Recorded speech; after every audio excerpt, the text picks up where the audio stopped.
Final Fantasy XVI is exactly what I expected it to be, but at the same time, it's not. After finishing the game, I realized that Square Enix made a lot of mistakes with 16. Here, I show you what mistakes I mean and then talk about every single one of them. But before everyone who likes the game skips to the next video, hear me out. Final Fantasy XVI is a fantastic game, and we'll get to that. But let's start with every mistake 16 made. First, let's talk about what probably needs the most explanation. RPG mechanics and crafting. Neither one of them is bad, but I wish both of them were a bit deeper. The RPG mechanics can be summed up in a few words. You get XP to level up, and AP to learn and upgrade skills you use in combat. Equipment mostly has a direct effect on your stats and the cooldown of your skills. And that's pretty much it for the RPG mechanics. I think not making these elements more complex is a mistake, as they could have made combat more engaging.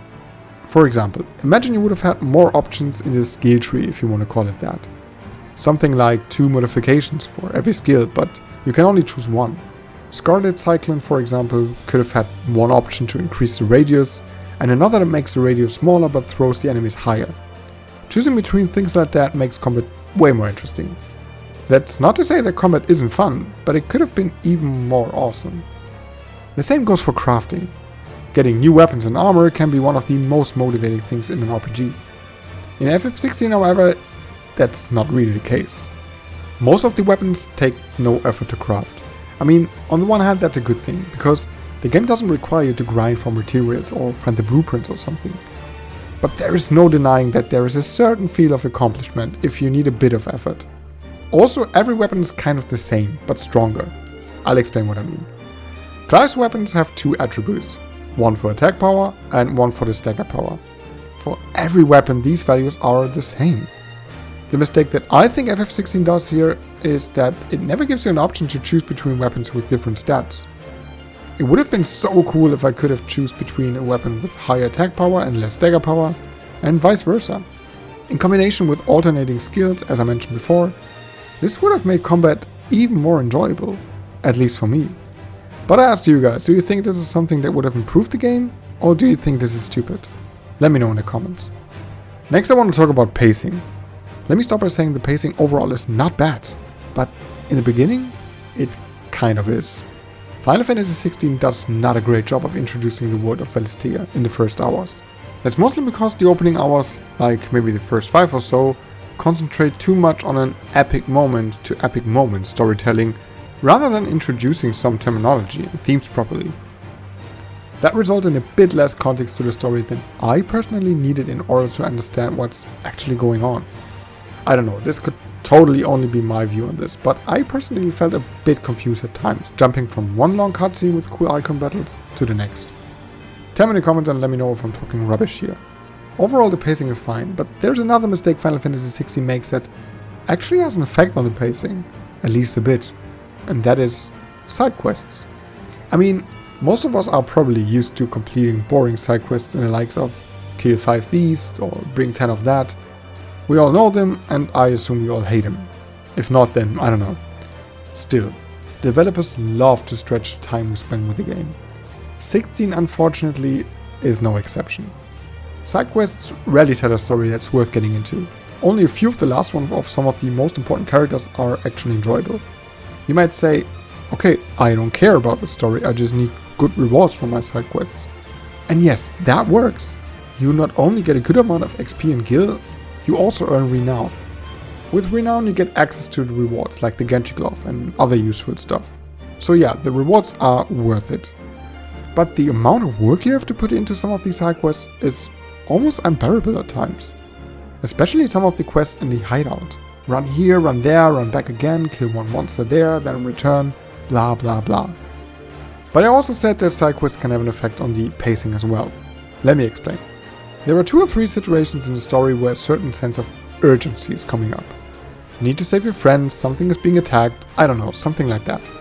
And right after these emotional moments, you get this notification saying that there are new side quests available. I mean, that kind of takes away the sense of urgency. I know that side quests are optional and I don't need to do them.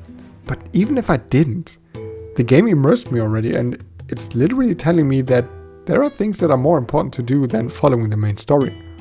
All of that is not a deal breaker for me. but it could have been handled better by Square Enix. Another thing that could have been better is enemy variety. Enemies can basically be divided into 3 types.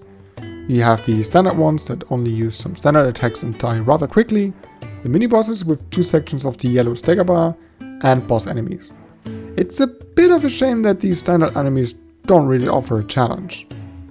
Also, many of them are designed quite similarly. I mean, they look different, but their type of behavior is reused quite often. So that makes a bunch of battles feel the same. Well, to be fair, as you further progress the story, enemy groups almost always include a mini-boss. Their designs are great in my opinion. But overall 16 could have benefited from more variety in enemy behavior, because half of the fun of the combat system comes from reacting to what the enemies do. This is also not a deal breaker, but it feels like wasted potential.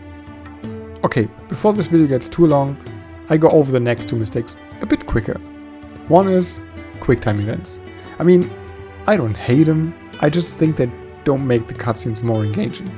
For me, they don't add something I enjoy, and I find them to be kind of unnecessary. If you enjoy QuickTime events, then tell me in the comments. Or do you think they should have stayed in 2012? I'm really curious. The last mistake, and don't worry, I'm not gonna spoil anything, is the main villain. The main villain is... yeah, well, he's boring.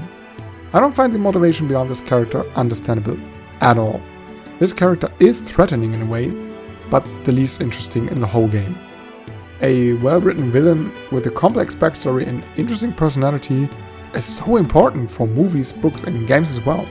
16 sadly doesn't deliver here. But 16 delivers in many other aspects.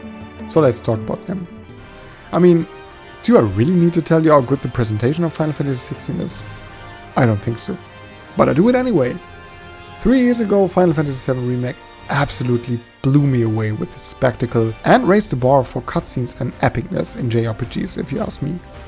Final Fantasy XVI, however, somehow even turns the crazy cutscenes, action and spectacle from 11 to 12.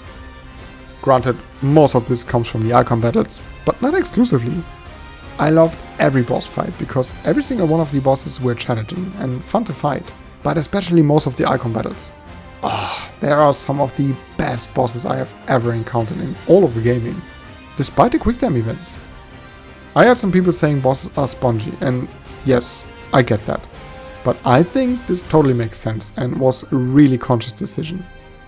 These creatures are powerful as nothing else in this world, and they can take a lot. That way the icon battles become a test of your endurance, and I think that this fits these battles well, since these are the most powerful beings. I don't know, what do you think? Do you think bosses are too spongy, or do you think that especially the icon battles got more immersive that way? Tell me in the comments. If you're watching this video, you probably already know how great the combat is, but I say something about it real short. A minute ago, I said that combat would have been far more enjoyable if the RPG elements would have been a bit deeper, and I stand by that. But combat already is so much fun.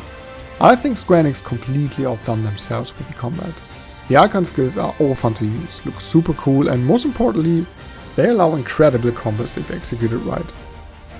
I've seen people doing absolutely crazy things in combat. That is only possible because Square Enix decided on the right amount of complexity. It's not like you have to take care of different button combinations as in games like Devil May Cry or Bayonetta, and that's what makes this combat perfect for an RPG, I think. Every button is used for something unique. Swapping between different icons is intuitive and the feedback feels amazing thanks to the great sound design and the DualSense controller. And speaking about icons, damn, they gave them such cool abilities, and the fact that they put 7 different in the game, plus a little bonus I won't spoil, is incredible. So even if it gets a bit boring for you, and I doubt that will be the case, you can just switch icons and use a different skill set. Another big positive is the characters. Many of them are well written, have an interesting personality, and besides their main motivations, they have fascinating backstories as well. I couldn't believe it by myself, but I actually cared about every single one of the main characters, including most of the villains. The characters are lovable, the interactions heartwarming and beautiful, and some of the character development are well written. The Final Fantasy series mostly gave us gamers amazing and memorable characters, and 16 does this as well, and I'm more than happy about it. The last thing I want to point out that I really love about 16 but doesn't get much attention is the New Game Plus mode called Final Fantasy mode, which is a bit more difficult than the other two modes. You basically carry over everything except for story progression of course and side quest progression. Everything else you can keep.